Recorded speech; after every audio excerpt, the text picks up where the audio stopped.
Hey, everybody, and welcome back to Subscription Box Basics. I'm super excited today for the guest I'm about to introduce. Just get your pen and paper ready because today we're talking about Facebook ads. Whether you love them or you hate them or you're curious about them, this is the episode for you. So today I have my friend Josh Coffy on the podcast. He is the founder of the E-commerce Alley and has been helping e-commerce clients generate, listen to this, more than $70 million in sales through Facebook ads and email marketing. Now, if that doesn't make you lean in, I don't know what does. Josh hosts his own podcast called the E-commerce Alley, and I can tell you from experience that this guy obsesses over new customer acquisition and building sustainable businesses. Josh, welcome to the podcast. I'm super excited because, Julie, I had the privilege, the honor of interviewing you and Renee on my podcast. I don't remember when that was. It's like 6 months ago, maybe, something like that. Yeah. Fantastic. I even took principles from it and I started teaching in our coaching program. Sorry, I stole it, but I gave you credit. Yay. On gamifying your box and gamifying your customer journey. I'm super excited. And I just before this, I got to I told you this is the second guest podcast I've ever been on. I'm like 120 episodes into mine. All I do is interview and stuff. And I've only ever been on the Rainmaker podcast. That's the only other podcast I've been on with Steven and his wife, but she wasn't on the episode. Chelsea, Steven and Chelsea. Chelsea, Did you yes. know I'm in that mastermind? I did not know, but I'm learning that everyone in this industry is all connected because we have a lot of people that are coaches there, like Cassie Ford and a lot of other people who are also in our Max Profits mentorship program. Oh my gosh. Look, we're learning new things about each other on the fly. Yes. So I started dabbling in Amazon products probably, it was maybe last summer or so. And so I just love different business models. And you know that I have a place in my heart for product-based businesses. So I love that story. Okay, without further ado, let's dive into the topic. We're talking about Facebook ads. And the reason you guys, as you're listening, you're thinking, okay, well, Julie's been in business for a long time. Can't she teach us about it?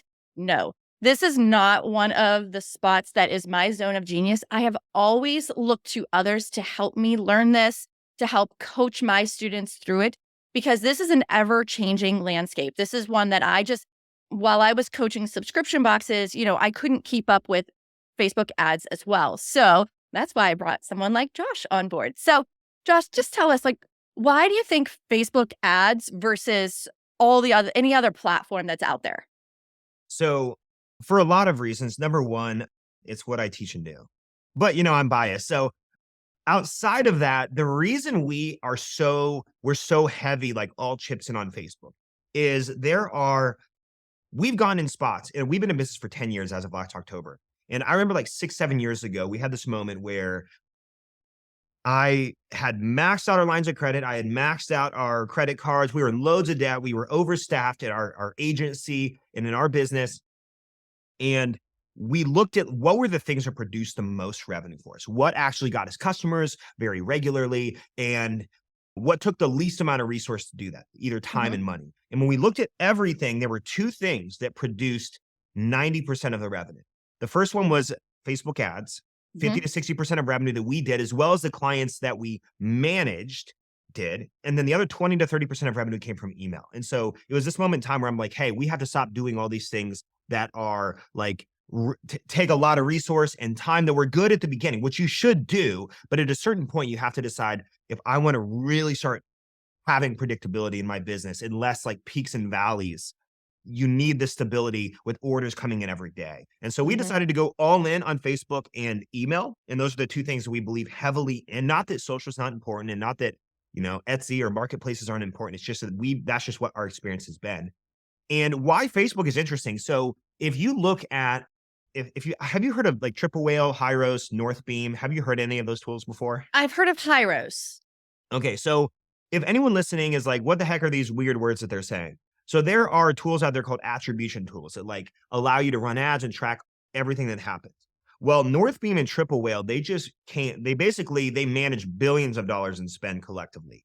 And they came out with their softwares and said, hey, based on all of the ad platforms that direct-to-consumer e-commerce businesses are spending on, get this, 70% is going to Meta of spend, of all brands in their Mhm. platforms, 24% is going to Google, and all the remaining entire 6% is going to everything else. TikTok, Snapchat, X. It's hard to say X now. It's still Twitter to me.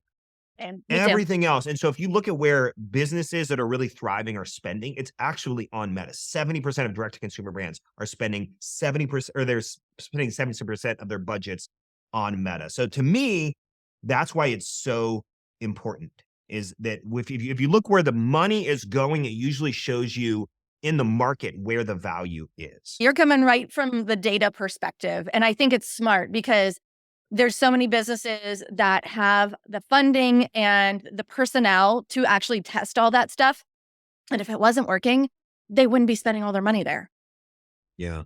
you Yeah. know? So, and, let's take a step back. I forgot to even say, like, give us a little bit about your background. Like, I know who you are, I know what you do, but I know some of the listeners are going to be meeting you for the first time. Like, who is this Facebook ads guy? Where do you come from? So I came from this little town in the middle of nowhere, Ohio, where even the cattle get to vote here. So we still live here. We're headquartered here, but we do have some team elsewhere. But yeah, no, 10 years ago, got into the online marketing game. I was big on social media at the time, Uh-huh. leaning heavily to Twitter and things like that. And as the market evolved and where I saw a lot of the value, we decided to lean into Facebook back in like 2014, Okay. 2015. So we're going on 8 years of only being all in on Facebook, Mhm. and then we stacked in email there. And so what we kind of do, just the e-commerce alley as a whole, we Mhm. rebranded 2 years ago. So the e-commerce alley just kind of like was 8 years, and then 2 years were the e-commerce alley from our previous agency, Flight Media. Okay. And basically we went all in and on Facebook ads. And what we do is we basically teach e-commerce businesses how to leverage Facebook ads to create new customer flow every single day. Because one of the greatest problems that most e-commerce businesses have, I'm sure a lot of people listening, is inconsistent sales.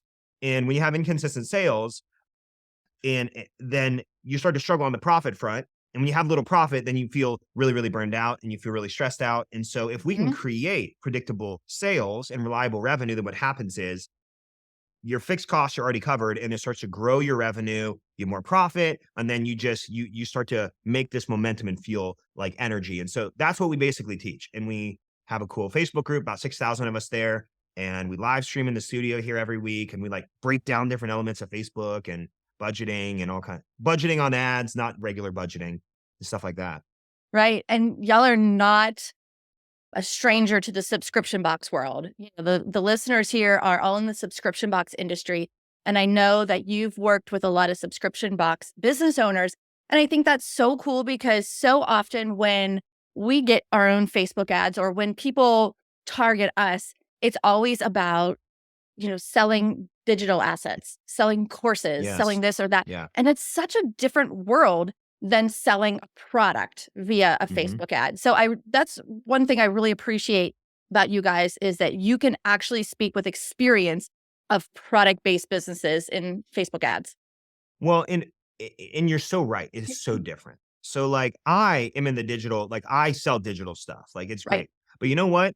Digital people don't have cost of goods sold. Digital Yep. people don't have to deal with returns. They don't have to deal with inventory forecasting and pre-planning what the next. And then you look at subscription box is a whole different.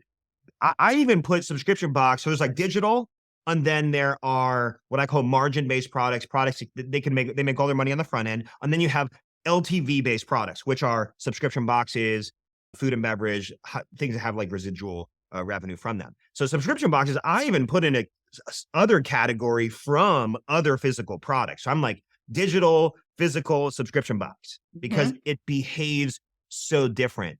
And if you don't understand the math and the numbers of like LT lifetime value and how powerful that is, then you're usually because we work with a good handful of them. And I got a text from one yesterday. I met him less than a year ago, last April. And he came in, I met him. He was doing about 2,500, $2,000, $2,500 a month. And he texted me yesterday and he said, we're now a 7-figure brand as of this month. Nice.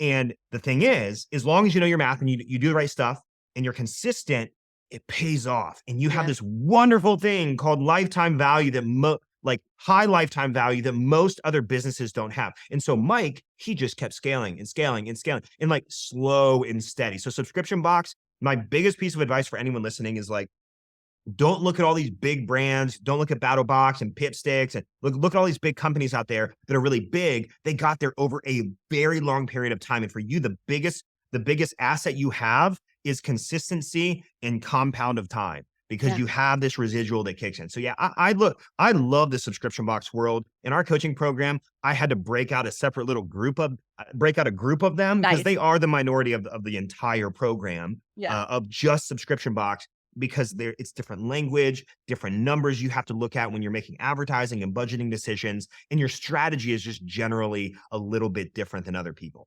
Yeah. Okay. Well, let's dive a little bit into that. So, a lot of times people will come to me and say, okay, can I use ads for launch? I need to grow my email list. Can I use ads to acquire new customers? All these things. So, where do you even think that is in the subscription box world as it pertains to ads? Like, how do you get started? Where do you get started?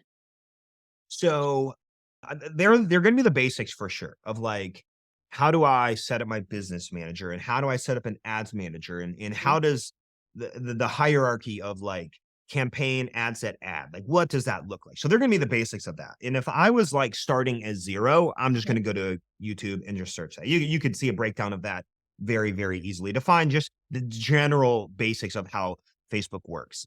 Okay. Once you kind of have the general, I think that you have to evaluate, what's the objective based on where I'm at right now. So, for example, like I know you guys are big on like building a pre-launch, Hmm. pre-launch list, right? Hmm. You guys build a list. How do you guys build a list right now? Like, what are some of the key strategies you use? Oh, giveaways for sure are one of Okay. the things that we recommend because that way you can have a prize that is very desirable to your target audience. You're not just giving away Amazon gift cards, you're giving away something very specific. We like to recommend the software King Sumo because it's one of those Yeah. ones that has like the viral capability. So, like, share for more entries or go follow us on Instagram for more entries. So, I love that in the very beginning stages, and I've used it all along the way, like, 6 years into my box, I was still using that King Sumo giveaway software, but what I like about it at the beginning is, at the same time as you're gathering email addresses for your launch, you can also grow your social media because you're saying, "Get 2 extra points for following us on Instagram," or, "Go watch this video I created for another 5 points. Go visit my landing page for 5 points." Yeah. So you're kind of hitting them at multiple points and getting them really excited, but the main point of it for us is to grow that email list so you have someone to launch to. Okay. Sweet. So we're gonna build. Let's use that is strategy number one. Based on where you're at, I'm in pre-launch, and I'm gonna build on your strategy Okay. because I'm familiar with this, by the way. And we have a lot of people that run giveaways on an ongoing basis Yes. to grow their list tremendously. Awesome. I'm gonna build on that, and then what I want to talk about is like that's pre-launch, right? But then what do you do once you launch? So I think Yeah. there's kind of like two different buckets. Some of Love you are it. like, I'm pre-launch. How do I amplify this and have like 10,000 people on my list? Or how do I amplify this? I already have launched and I want to say, how do I get more people buying my box right now? Two Mhm. different categories, two different objectives. So one is lead gen and one is purchase conversion objective if we're looking at Facebook. So if you're using King Sumo, there are two others. I'll just drop them out there.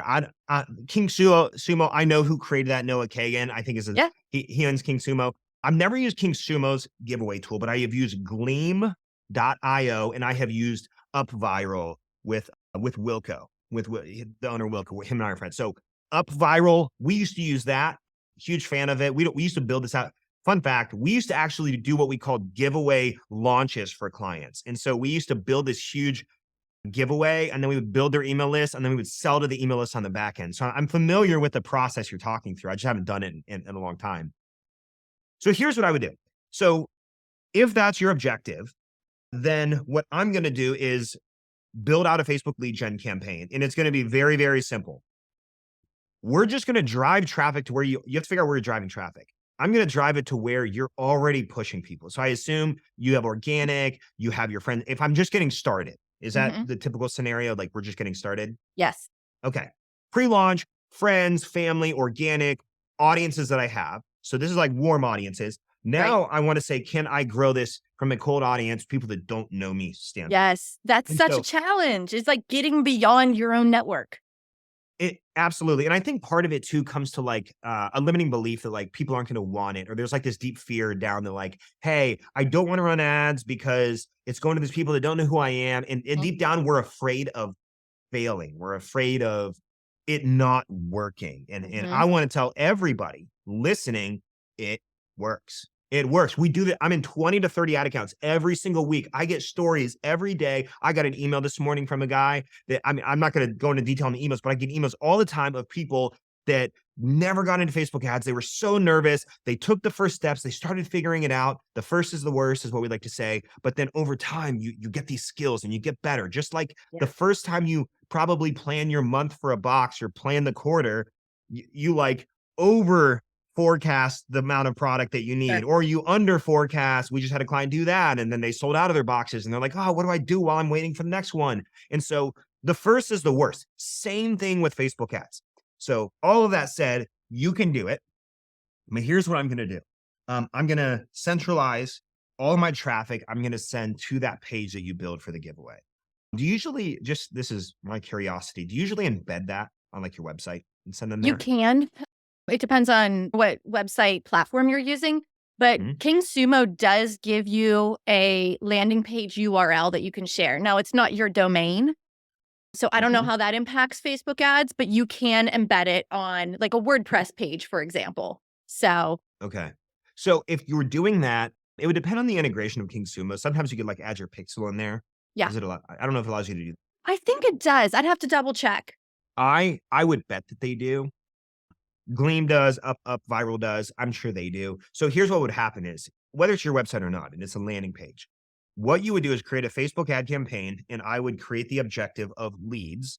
And as long as you can just connect your pixel from Facebook after you set up your account to King Sumo, you would just create a series of ads. And I'm not going to get into like ad testing and stuff like that. I Sure. would just say the basics are this is I would create a campaign and I would create an ad set in the campaign.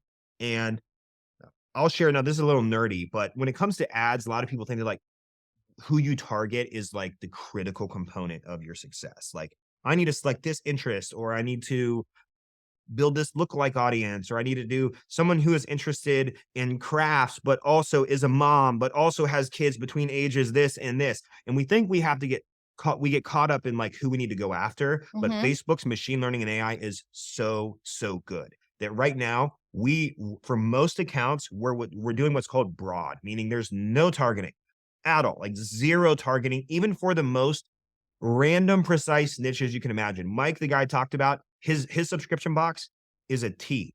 It's called Project Life, and it's Okay. a fertility tea. Uh-huh. So he's going broad. Facebook is very good at finding women who have gone through whether it's IVF or IUI, and they've been struggling with infertility, and he helps them. And Mhm. Facebook just finds them. So what I would do is set up a campaign in the ad set where you have to choose your targeting. You choose no targeting. If there's a gender that you go after, great, choose the gender. And then within the campaign, we would add 3 ads. Without getting into super nerdy stuff about testing frameworks and stuff, I would just come with the best 3 ads that you can. 3 images. By the way, we see images do better than video in Subbox world. I'll say that. What? For the most part, I see images do better.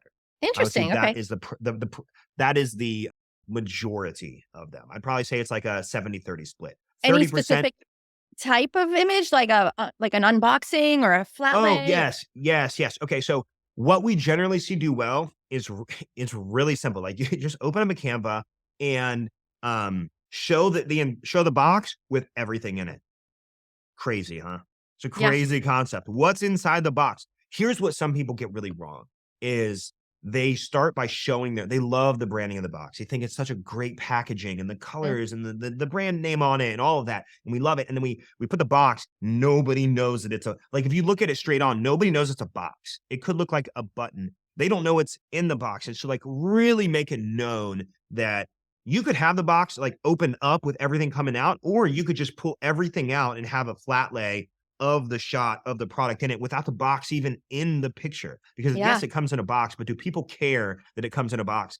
Not really. They usually care about how the stuff in it makes them feel, or how it Yeah. makes them feel connected to their kids or their animals, whatever it is.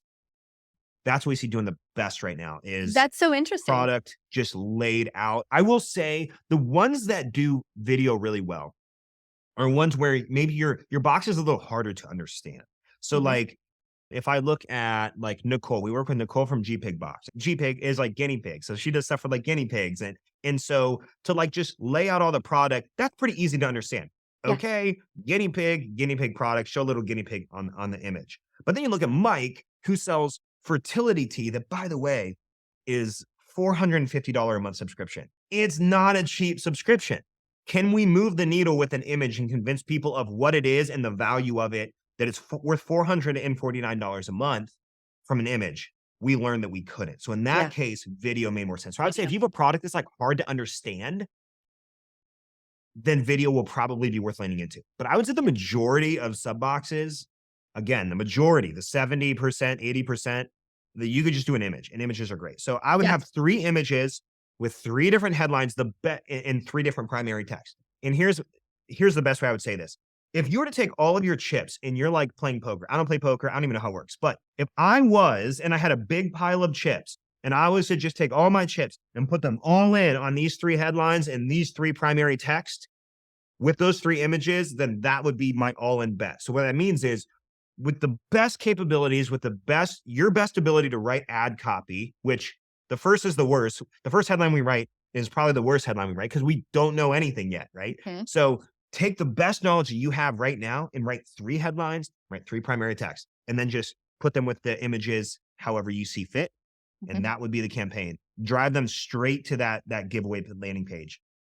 Now, I would say typical results I see in giveaways is easily under $1 per lead, depending on the product. If you're like a mass consumer product that's like like let's say dogs, we've done a dog giveaway before. So if you have like dog pet products, right? Yeah.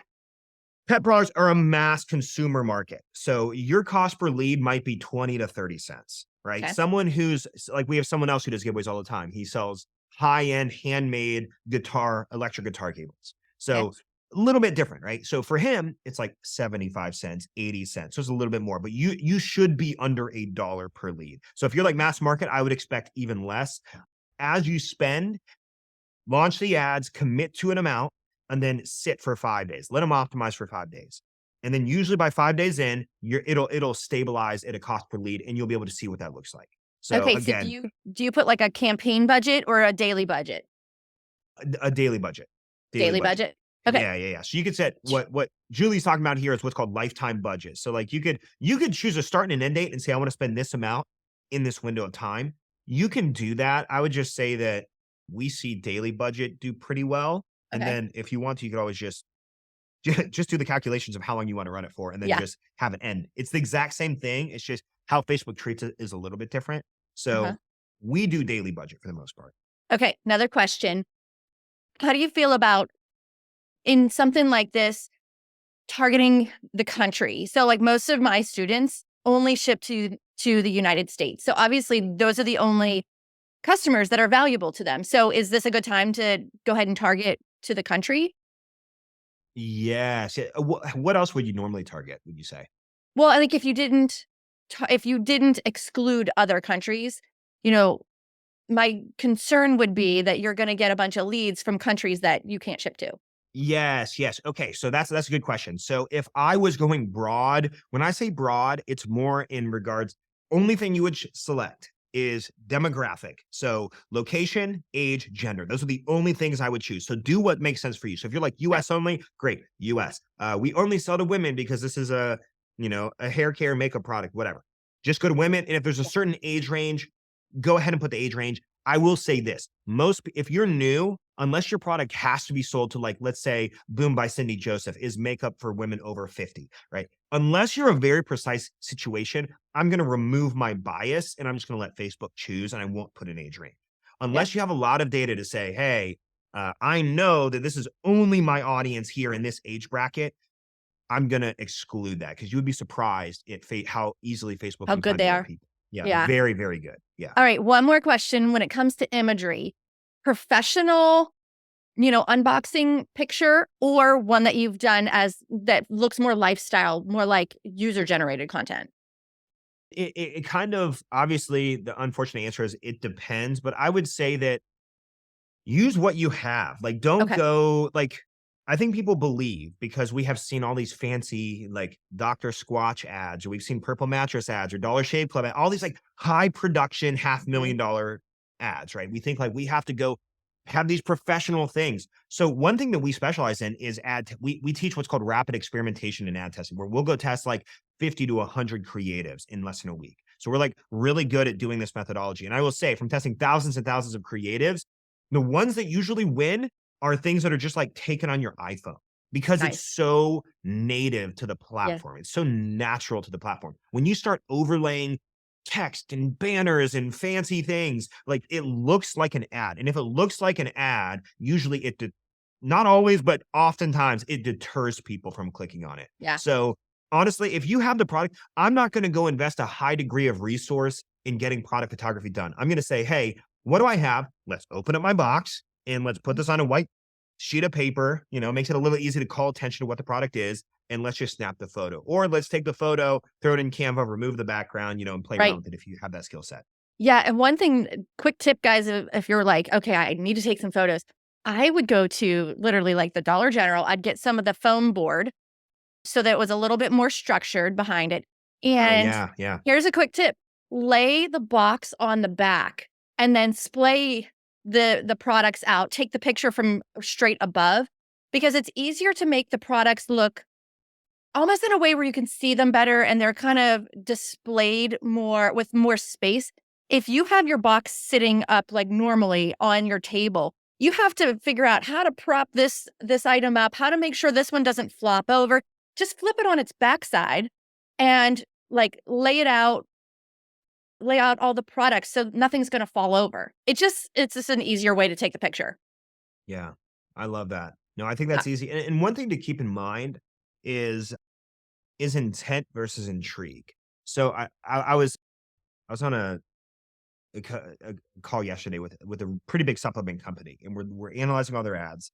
And as we're looking at them, she's like, "Well, which one of these do you think is gonna resonate the most?" And they had two different creatives. She's like, "And break down why you think so." And one creative was a supplement. It's called Bloom, by the way, and this is a supplement of the product, and it has like the powder, and then it has the drink next to it, and it has mangoes in the background and strawberries, so you can like kind of smell it or taste it through the screen, which is great. And then the other one was this athletic model who was in her sports clothing, and she was holding the drink like this, and there was text over her, and she's like, which one do you think would do better? I'm like, are you running to men and women or just women? And she's like, we're running men and women. I'm like, well, the moment you add a woman with her shirt off and a sports bra and leggings, and you don't exclude men, what are they going to click? Yeah. And it's going to skew all of your budget. So what I say is like, one has a great degree of intent. This is the product, and there's no question about it. One has a great degree of intrigue. And so Mhm. you're getting a lot of clicks, but not a whole lot of leads in this case, or a whole lot of purchases if you're doing a purchase campaign.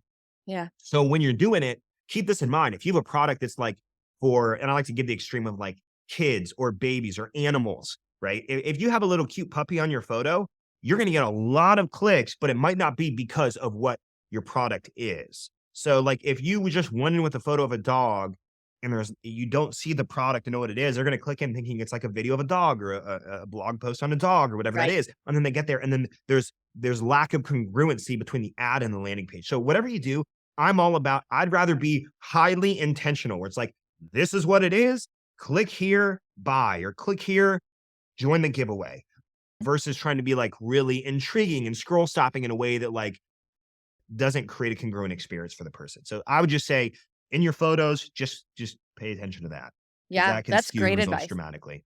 Okay. Okay, so you kinda broke down the objective of leads, growing your giveaway list. So, what are some thoughts on if your objective is to convert new buyers?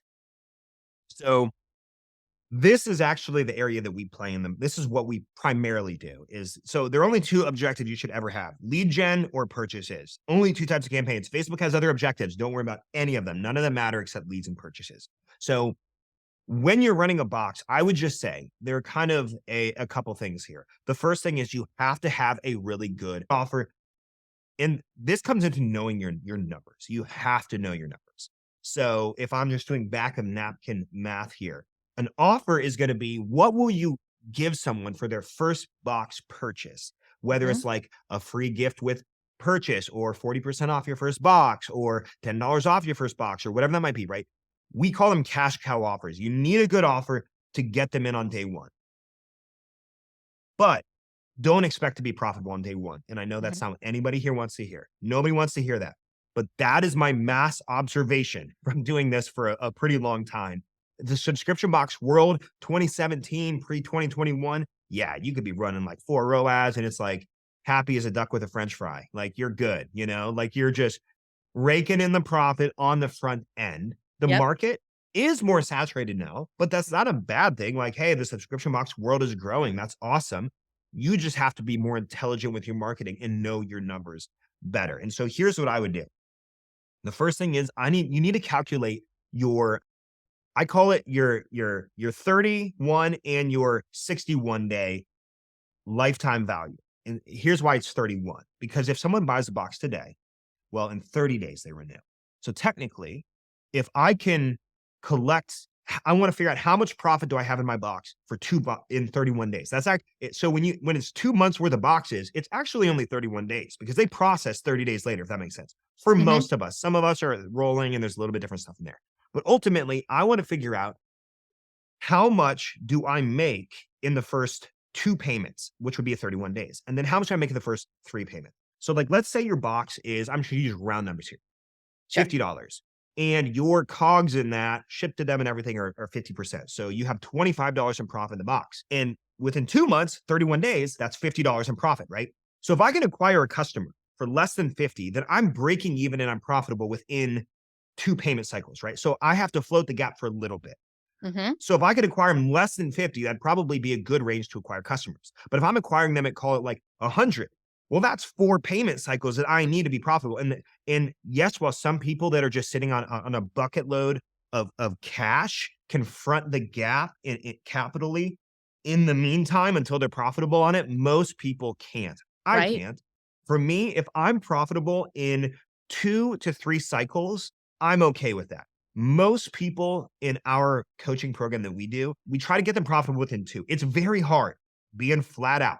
It's hard to be profitable on day one. If you Mhm. if you can dial it in, awesome, good for you. That is the minority. But if you can be profitable within 31 days, then guess what? That's pretty close to a credit card payment cycle, right? So Right. you only have to front the gap for that one day plus the 2 days of processing before it gets to your bank. So you have a 3 or 4 day buffer that you just have to float the gap of being a little bit upside down on the ads, if that makes sense, for that Right. small duration of time. So here's what happens.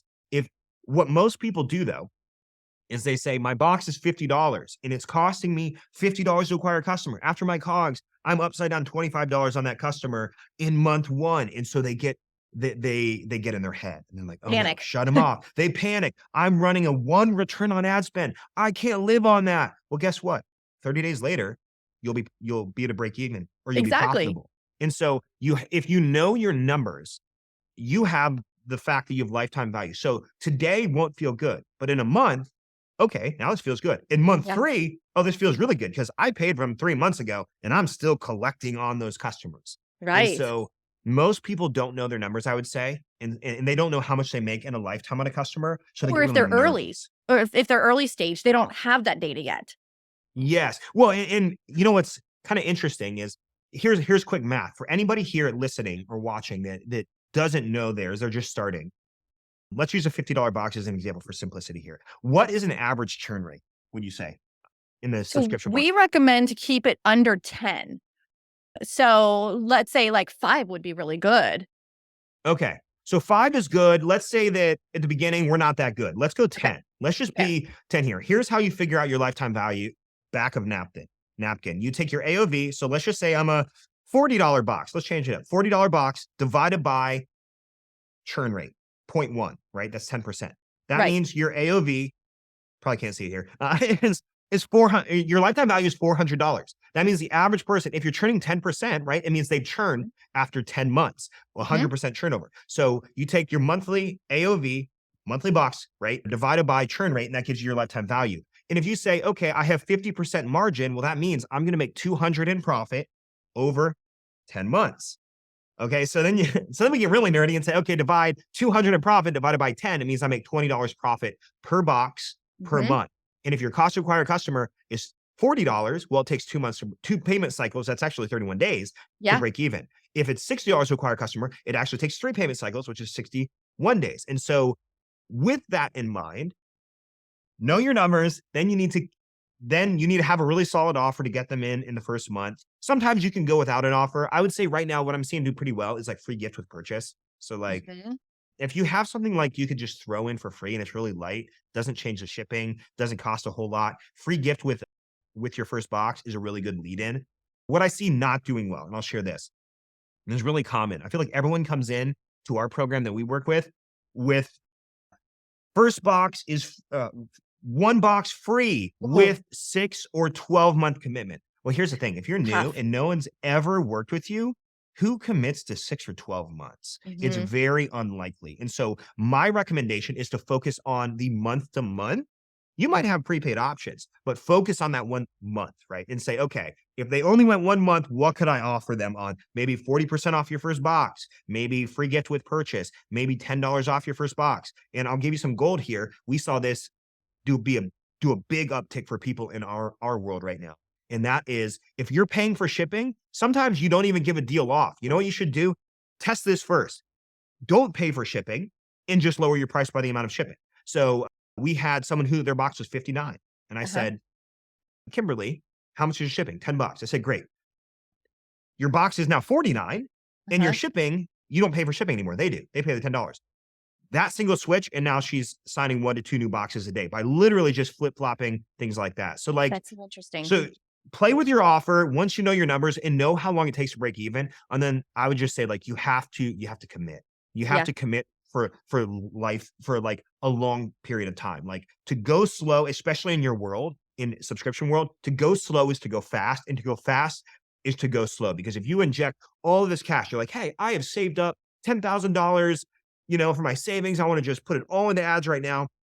You're going to throw it all in and you're not going to know it works yet. You don't know your offer yet. You haven't dialed in your landing page. You haven't dialed in, your ads and your targeting. And so go slow and just know that it's this constant rise because with subscription, your revenue trails your ad spend. You acquire them today, but your revenue will trail the ad spend over time because it's a recurring subscription. And so you will realize your return in a longer time horizon, which is it kind of stinks, versus the other people that are like they're running, they're like, I got a forward return on ad spend and I was profitable on Mhm. day one. Yeah. But they have to fight to get repeat purchases and you don't.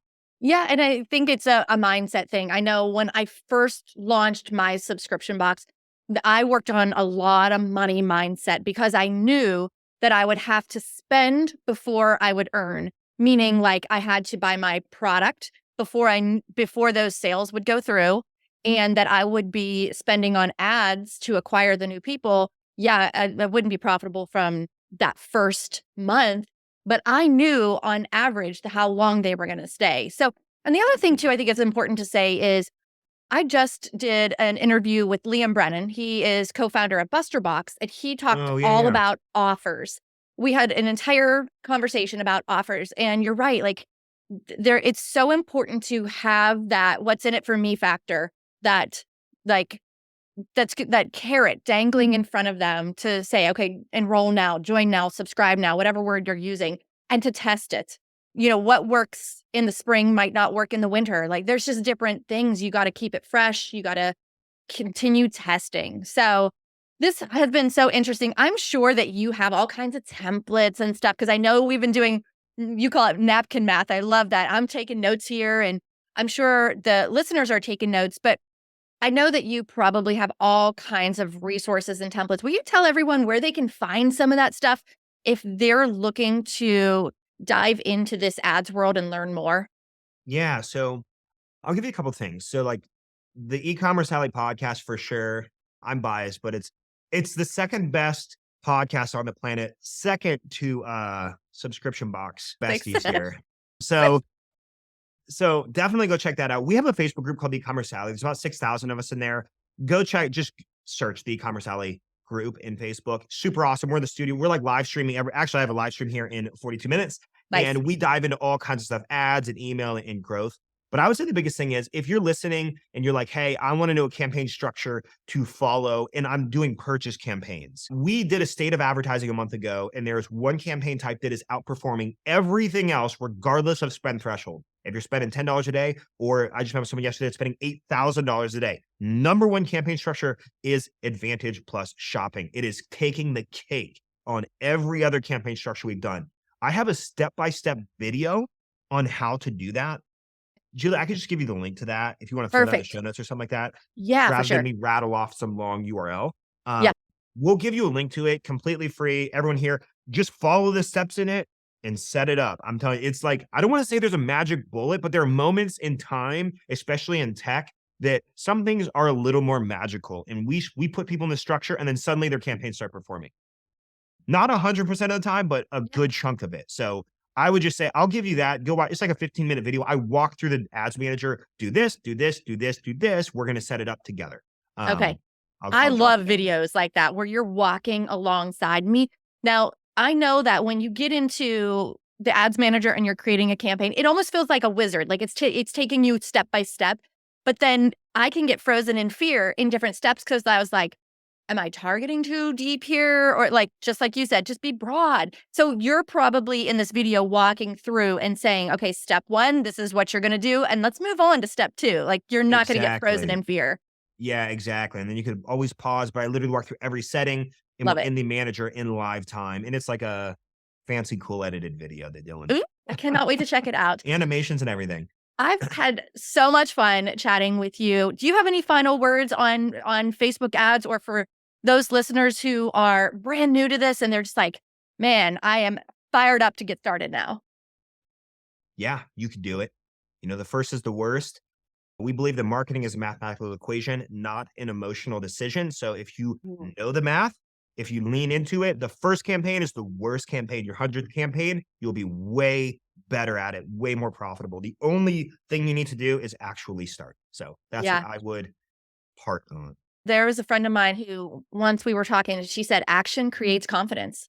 And it's There you so go. true. It's like you're if you're trying something new, you're not confident in it. And it's okay, fail, but then get back up and try it again. So, and it's important. It is a crucial part of an e-commerce business in 2024. Yes, 100%. So, okay. Well, Josh, thank you again. I really appreciate it. I thank you for sharing all those free resources. I'll make sure everything is in the show notes so they can go check it out and, really take some action and make progress in whether they're doing lead gen or trying to get more subscribers. So, thank you. Of course. See you guys. All right. Thanks everyone for listening, and we'll see you in the next episode. Bye.